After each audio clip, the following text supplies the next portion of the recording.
बिहार में बीजेपी ने आखिरी मौके पर चला बड़ा दांव, उतार दिया हुकुम का इक्का। बीजेपी के हुए चिराग के सामने तेजस्वी बनेंगे नीतीश के लिए सबसे बड़ी पनौती। बीजेपी के चाल में लालू नीतीश को लगने वाला है 440 वोल्ट का करारा झटका। अगर भाजपा की हुई जीत तो लगने जा रहा है लालू नीतीश तेजस्वी को गहरा सदमा। बिहार बीजेपी की ये चाणक्य नीति जिससे बिहार में कुछ बड़ा होने जा रहा।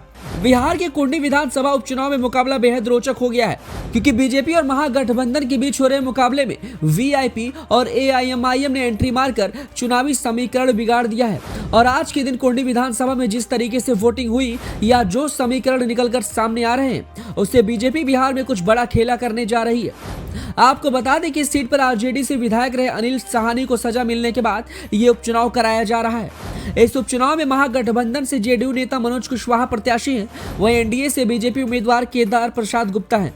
तो वीआईपी ने भूमिहार जात से आने वाले नीलाभ को टिकट दिया है।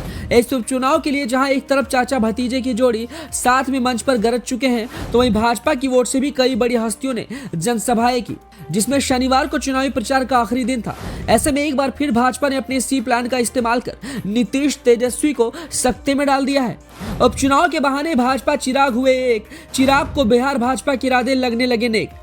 जी, बिहार भाजपा और चिराग पासवान अब एक हो चुके हैं।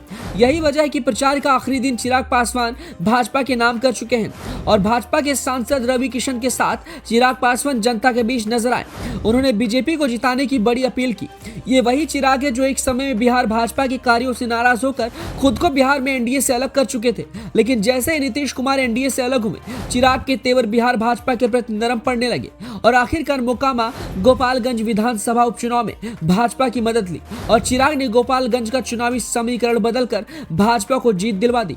सिर्फ चिराग और भाजपा ही नहीं, महागठबंधन भी अब चिराग के चमत्कार को समझ चुकी है। इसलिए नीतीश कुमार भी सोच समझकर अपनी रणनीति बना रहे हैं। हालांकि एक तरफ जहां भाजपा के पास हुकुम का इक्का है, वहीं दूसरी ओर महागठबंधन के पास सिंपैथी वोट है।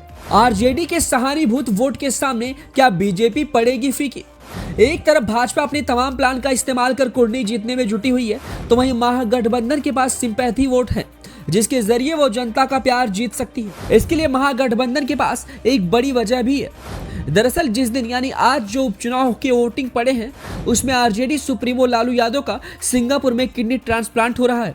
यानी 5 दिसंबर का ये दिन महागठबंधन के लिए बहुत खास है।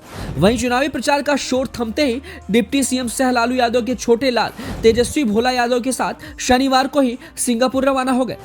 अब सभी को इंतजार है 8 दिसंबर के परिणाम का और इस बात का भी कि कुर्नी की जनता का दिल जीतने में कौन सा दल सफल हो पाएगा। आपको क्या लगता है, क्या इस उपचुनाव में किसकी जीत होगी? हमें अपनी राय कमेंट बॉक्स में दें।